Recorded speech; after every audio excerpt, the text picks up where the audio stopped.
What's up, guys? It's beer time. I'm here with JC Tetreault, founder and brewer of Trillium Brewing in Canton, Massachusetts.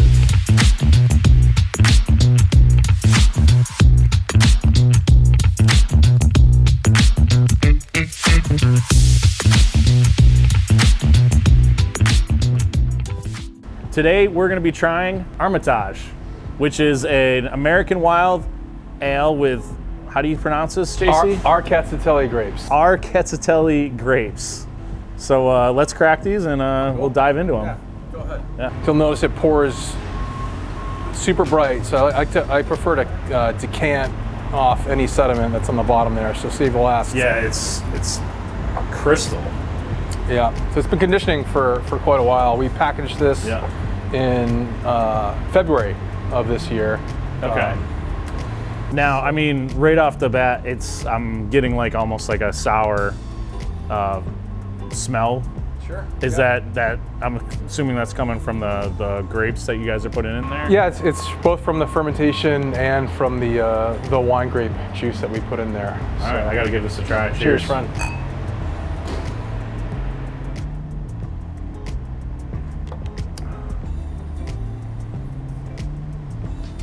That's awesome. Cool, yeah. Yeah. What would you, I mean, you have this label as an ale.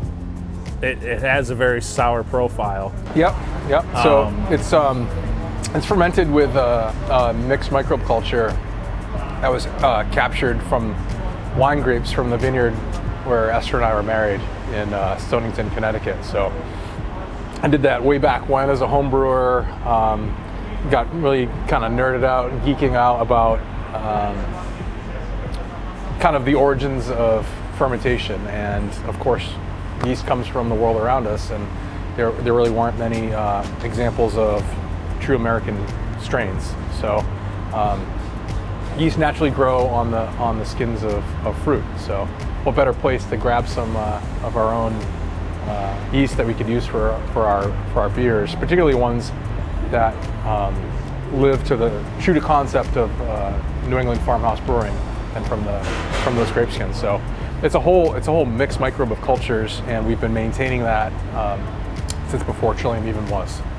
So that's a pretty awesome lineage to you and your wife. Oh, yeah, it's a kind of a very romantic notion for what we envision New England farmhouse beers to be. So it's a very simple base beer. It's got American two-row and white wheat, and it's, like I said, it's fermented with our New England mixed microbe culture. It does have some aged hops in there, so kind of all combined, that's some of that earthiness and the funkiness of those microbes. Sour is a big giant category, and probably the vast majority of beers that are being produced that are kind of categorized as such are quicker turnaround beers, so focusing on lactobacillus fermentation to get that lactic acid sourness, whereas these beers can take upwards of a couple of years. So, but then they also store it extraordinarily well, continue the conditioning, and do really well. So, the origin of this beer is an interesting one. So, I've been making beer wine hybrids for quite a while. Since I was a home brewer. I still have my old homebrewing blog up.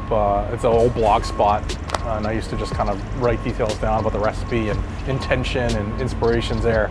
So I've been making these beers and really find that those flavors work really well together, particularly in these mixed microbe culture beers. And was invited by the lead at the Firestone Walker Wild Beer Program, Jeffers, to participate in the Terroir project, which is a collection of brewers from around the world that took local grapes and their own microbe cultures, barrel fermentations, and a secondary maceration on the fruit.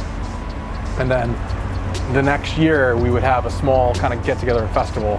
And last year's iteration was effectively the same beer, and the inspiration for the Terroir project changed for this year. So, but we loved this beer so much, we wanted to make it again and kind of do it as a tribute to the folks at Westport Rivers, where these Arcatzelli wine grapes come from. They are a very old world Georgian variety, not Georgia, U.S., but the country Georgia. And they're a very high acid, high sugar content wine grape that's typically used in dessert wines. So, but I think layering our native yeast, which throws a ton of vinous character on top of actual wine character, it just kind of from start to finish, it does feel sort of like, I can't tell if this is an American wild ale or a sparkling wine, or it's kind of a bit of the both. Yeah, it kind of rides this wave a little bit, you know, and you're getting a lot of different profiles coming through. Sure. And this is coming in at 8.6% too. Yeah, we've done some beer wine hybrids that kind of skew more toward champagne level ABVs, and those, and we bring the carbonation up as high as basically the package can handle, close to 5 volumes of CO2. Pretty interesting. I think through our research we found that a lot of champagnes are actually carbonated to 7.5 volumes of CO2, which is extraordinarily high. There's no way we could get that done with our equipment and our processes. So, but 5 volumes is extraordinarily high. So, for example, the next beer that we'll have, typically beers are carbonated right around 2.5 to 2.6 volumes. So to have twice as much in some of these beers really just lifts up the aromatics, and it's an incredible sensory experience. All right, we're moving on to luxurious tiles. I love the logo. Yeah, it's cool. It does. It's and when you get the condensation on the side of the can, it kind of like it makes it look like individual tiles. It really does. Yeah. It actually looks like tiles. Yeah, Pete Bissell and I kind of worked on this together remotely, but his concept for this kind of, came through. Yeah, and this is what we're dealing with, a double IPA with local rye and raw wildflower honey. So you're getting back into that wild stuff again. Yeah, well, we try to use, when we use ingredient, we try to use its kind of most characterful state, right? So when most honey has been heat sanitized or pasteurized, and that removes a lot of the delicate aromatics from it. So using raw wildflower honey brings out as much of that character that people recognize from kind of farm stand honey. So the concept of this is really a mashup. So this is effectively a combination of Bissell Brothers Lux, which is a session rye pale ale, and Cutting Tiles, which is a raw wildflower honey double IPA, originally focused on the Mosaic hop. So we did this last year, and this year we're not really able to get together for collaborations as much. So we've never rebrewed collaboration beers before, but this year felt like, I don't want to say that was our only option, but it felt like a good moment to try to relive some of those things from the past while we put everything on pause and we're not visiting our friends and doing things that we normally would be doing this summer, because summer's sort of collaboration season for Trillium. So we're just going to hit refresh on 2020, and that's what we're doing here. Yeah. Cheers, friend. Yeah. Oh yeah, big Mosaic nose. Yeah, I mean the honey definitely is there, but you get that earthiness of that, like you can tell it's natural. It's not like, you're not getting like that. I hate when there's something that's sweet and you get that lingering like cloying sweetness. Is that where it's just like you feel like it's forced almost.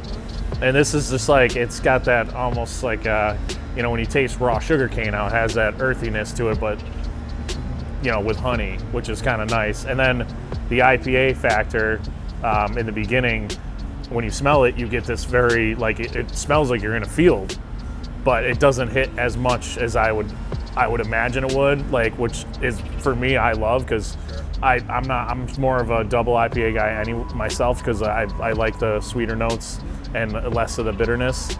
And yeah, that's the amount of flavor profiles that you go through with one sip of this is pretty incredible. We do get a little bit of that soft spice from the rye, but it kind of moves right in through where that honey is, and the low bitterness from the honey mellows it out.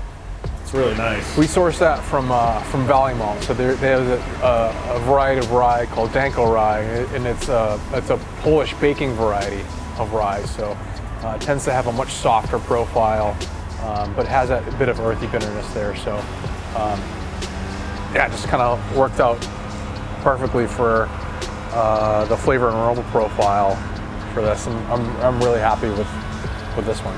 I can't wait to see, as you guys continue to grow, literally, what you guys come out with. So thank you so much for taking your time. I know you guys got a lot of stuff going on here. I know you're probably thinking about, other plants and stuff. I'm thinking about this beer right now, hanging out with you. Well, cheers. Cheers, friend. Thank you so much, Yeah. JC. Yeah, man. Appreciate it. And we'll see you next time on Beer Time.